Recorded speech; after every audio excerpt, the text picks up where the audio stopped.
Pamela Eyring, welcome to the conversation today. Thank you, John. I'm glad to be with you. It is a pleasure to be with you. You're joining us from South Carolina. I'm south of Salt Lake City in Utah. And today we're going to be talking about 5 ways to develop professional etiquette in your organization to innovate teams. This is a really interesting topic to me. It's one that I don't think about all that often, frankly.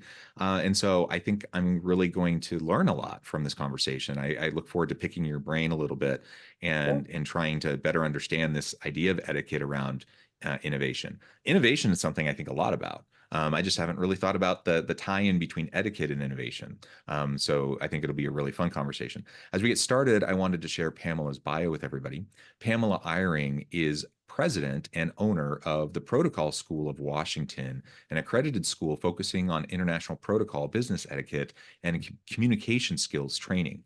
With more than 4 decades public and private sector experience in operational protocol and educational development, Pamela has extensive knowledge of U.S. and international practices and is a global thought leader in the etiquette and protocol industry. Again, I think that's fascinating. As someone who's traveled extensively abroad, and I've worked in many other countries Mhm. and travel for both work and pleasure, consulting, etc., I can recognize how important it is to understand etiquette, to understand cultural differences and norms. All of that's vital.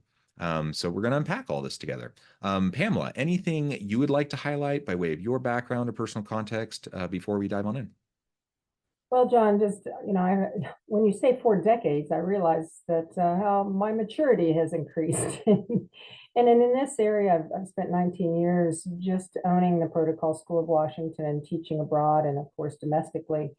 And prior to that, I was in the Air Force as a civilian employee for 23 years. So I worked for high-level officials, and really watched diplomacy at its best. And back then we learned a lot about protocol and business etiquette and professionalism, by others, mentors, people that were maybe unofficial mentors, but people that would coach us for success or productivity. And of course, HR, we're always looking for efficiencies and productivity and innovation and taking care of our teams. And this is where I think, my background really came to play, and I used all that experience and then applying it to the Protocol School of Washington, to help people build better business relationships.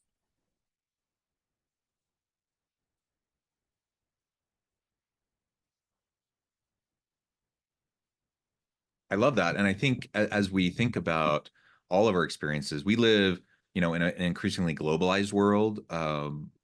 So it's smaller and smaller, right? I think we're Yeah. connecting more and more. And so whether or not you're traveling abroad, whether or not you're connecting with people from other parts of the world physically, we're all connecting virtually. And if you weren't doing it pre-pandemic, you're certainly doing it now.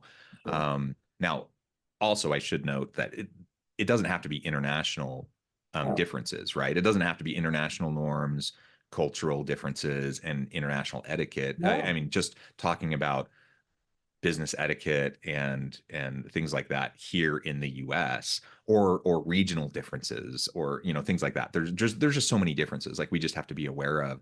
Like I'm just thinking about here in Utah, where I'm at, and there are not big, but small differences from where I'm at compared to where you're at in South Carolina, right? Right. Versus maybe going out to California or the Northwest, where I grew up. And so just being aware, and I think really, from my perspective, what it all comes down to, if you boil it down, there's really specific things, you learn over time and you become Mhm. aware of. But if you really boil it down, it's a matter of having respect for others and Yes. being attuned to others, right? If you have respect for others and you're attuned to others, then you want to treat them in ways that they feel respected. And that's where etiquette comes in. Exactly. And it's so easy and it costs nothing, it's not just about the please and thank you and your welcomes. Really, it's professionalism, business professionalism in all areas of communication. And today, as well as I, we have a lot of ways to communicate, don't we? I don't know about you, but I a couple hundred emails a day. We get text messages, WhatsApp messages. We get them from LinkedIn and Facebook and Slack and all these other ways of communicating. It gets a little crazy, and there's only so much time in the day too. And I think this is where we could capitalize, and enhance the way we work through communication by applying those basic rules to what we do on a day-to-day basis. And one thing, John, I have to say is that we have to be self-aware. A lot of us are distracted because of all these communication styles and deadlines and all the time frame, being on Zoom or Teams or whatever. We lose that human connectivity. And I think this is a great way to really rebrand yourself and your organization too. Yeah, I love that idea of personal branding, organizational branding, and again, just treating people with respect the way they want to be treated, and putting your best foot forward. So like not unnecessarily shooting yourself in the foot prematurely in an interaction that you're going to be having with somebody else. Like I have to admit, I'm not a like super formal guy. I like to be casual. I'm not about pretense. I'm not, I'm a professor, but I disdain academic snobbery. That kind of stuff gets me riled up, frankly. I just can't deal with people who are arrogant and Right. academic snobs and stuff. So on the one hand, I'm like, I want to be casual. I want to, avoid those types of pretenses. I want to avoid snobbery and those types of things. And so my default is to say, oh, I don't want to worry about this stuff. But what I can't allow myself to do is um, to not pay attention to the extent that it then demonstrate it sends signals to people that maybe I don't care, that maybe I'm not taking them seriously, that maybe whatever. And that's not what I feel, that's not what I mean. So like if I am interacting with somebody, the fact that I try not to be an arrogant academic, that has nothing to do with them. Like that's me trying to not be stuck up. And so I guess what I'm saying is whatever our personal baggage is around this stuff, we have to be very careful not to have that bleed over into Right.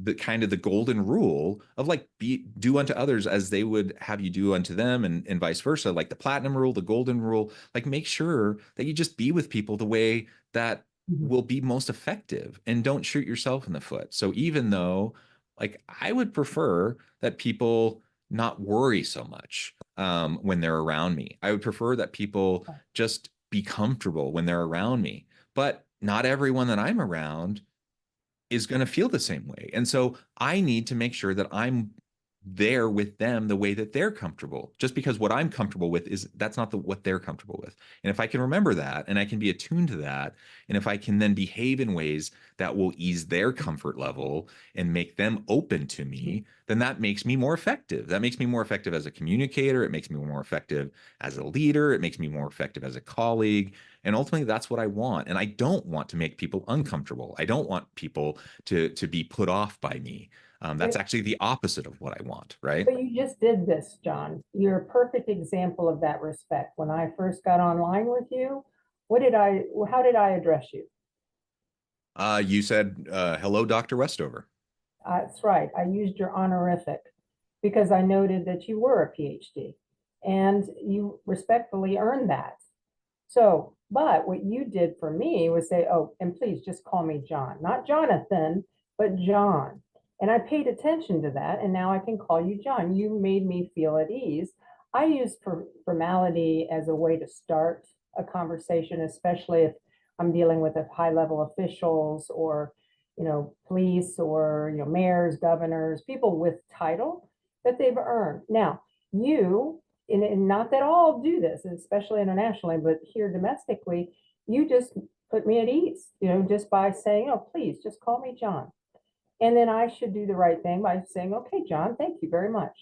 And so you've already brought that level of formality to a more casual conversational element, which makes people feel more comfortable. So I think you're probably doing it and not realizing how you're making people feel comfortable. Now, some academics, some people with rank, like military and other government officials, tend to keep their rank. They sometimes prefer to be addressed that, especially senators and Congress people.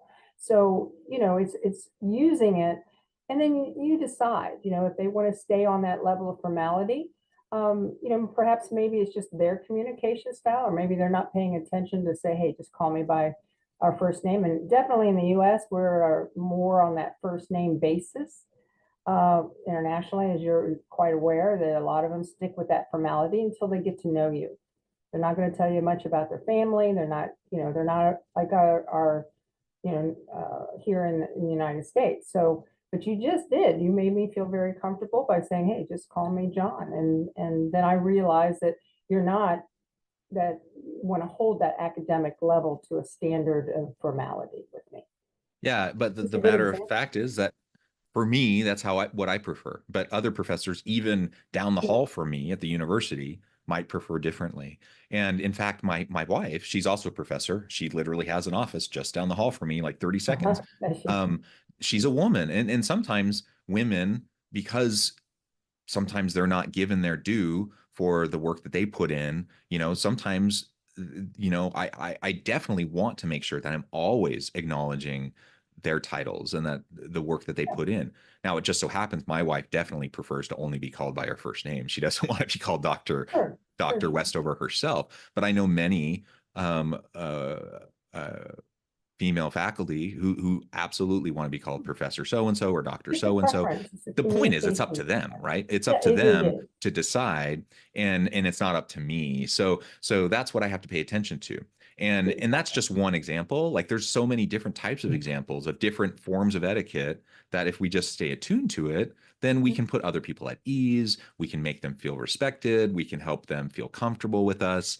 And then over time, as you develop more of a relationship, more of a rapport, then maybe that shifts, right? And Oh, yeah, maybe for maybe sure. you do become It more will. casual. Maybe you do, move in a different direction in how you interact with them. I think when we err to a level of formality, when we're first meeting someone, and this I know has worked for me any location in the United States, whether it be a formal DC or New York or down in Florida to California, if I start with a light level of formality, I can't go wrong. People notice that I'm being respectful. I don't do it in a snobbish way. I just do it in a very nice way. And whether I address them or the message I leave on their phone or when I'm on a Zoom call, how I'm dressed appropriately, or it could be a business casual type of affair until I get to know you. So it really comes down to a lot of that. The etiquette is on preference. But if you start a little bit more on the light formal, you can't go wrong because then you can pare it down. That's the way I've always found to be successful with my clients, with our students and graduates and our alum, and my trainers, anyone first meeting or getting to know. But you know what? It can help reduce that formality too, John, is our facial expressions, whether we're on Zoom or we're in person, or even our voice. Remember back in the day when we taught telephone etiquette and how we answer a phone with a smile, even though they Yeah. can't see you. I mean, these are so basic, but wow, do they work? And it really helps us be, instead of transactional as a human, more transformational in the relationship side. Oh, I like that. Transformational in our approach. Oh, And we something you see it just all the said, it time, also doesn't it? reminded me again, I don't mean to make this all about international because it doesn't need to be No, international at all, right? But, I've spent quite a bit of time in different parts of the world, but in particular, I've spent a lot of time in Asia. Um, and, very more and formality. many different parts of Asia, but in particular, I lived for about 2.5 years in South Korea. I Mhm. actually learned the language pretty well. Oh, And as you may be aware, various Asian languages, they have different language forms for mhm. different levels of formality. And that's certainly the case with the Asian language. So you literally have completely different types of language forms and conjugations and conjunctions and whatnot, depending on the level of formality and the level of person you're talking to.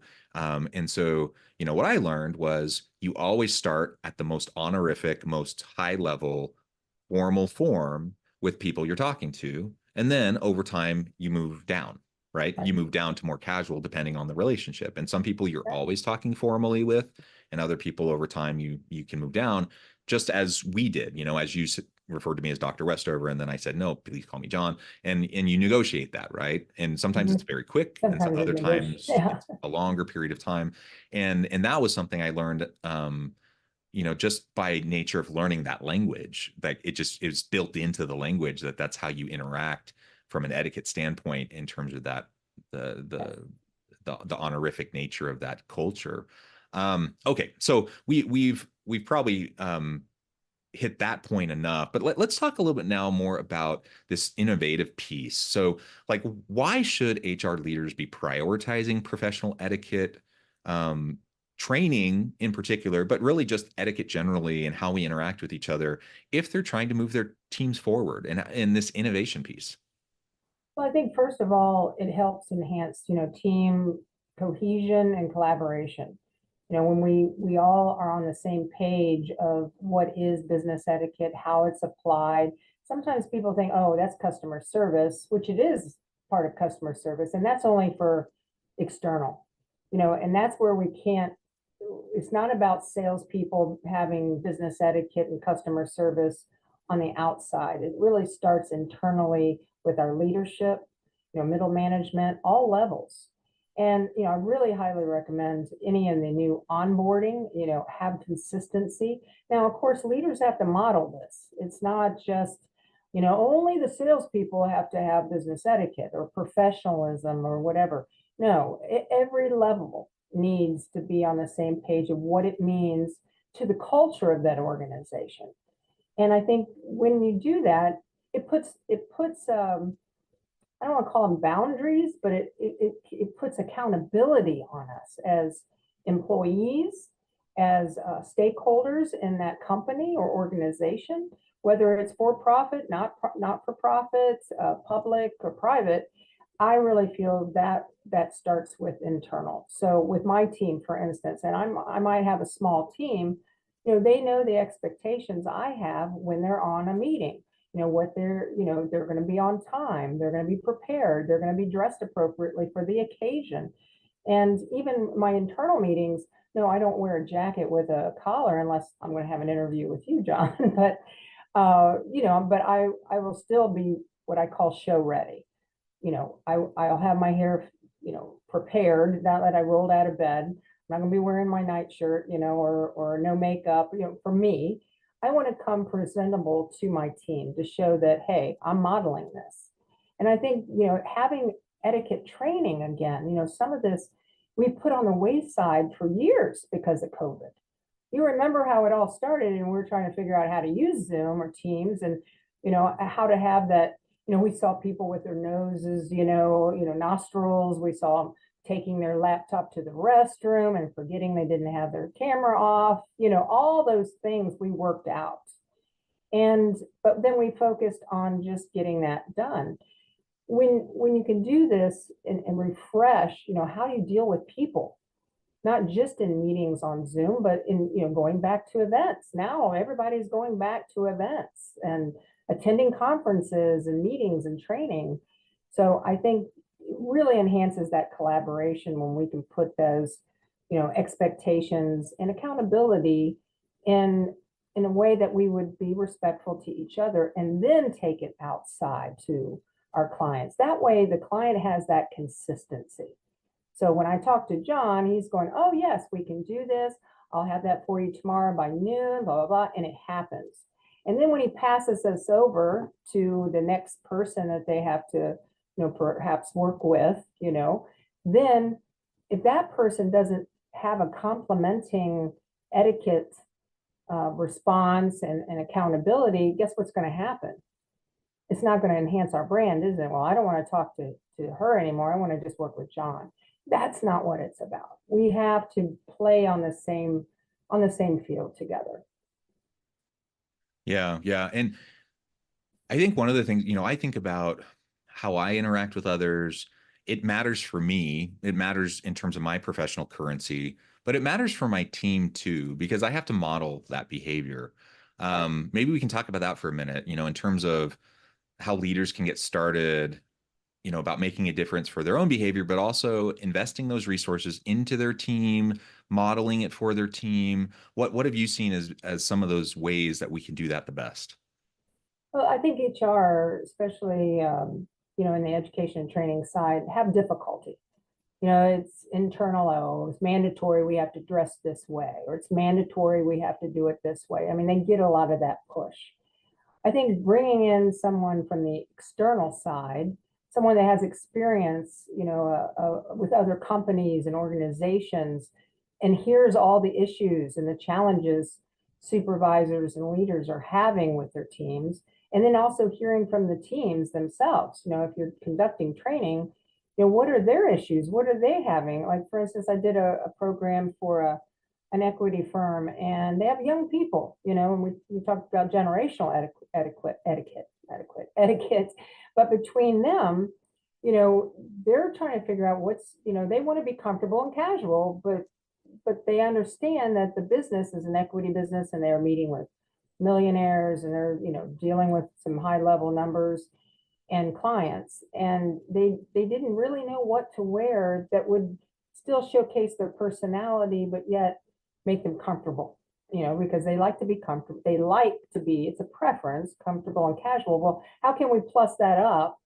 and still be comfortable and casual? Let's talk about that. So, bringing someone from the outside that hears some of these issues, for instance, like dining etiquette, a lot of the younger people haven't been taught dining etiquette in its formality. When you go out in business, mom and dad, if they're lucky, didn't have to take you to 8 different, practices, and feeding you in the minivan with the burgers in the back seats, and getting you from point A to B to C.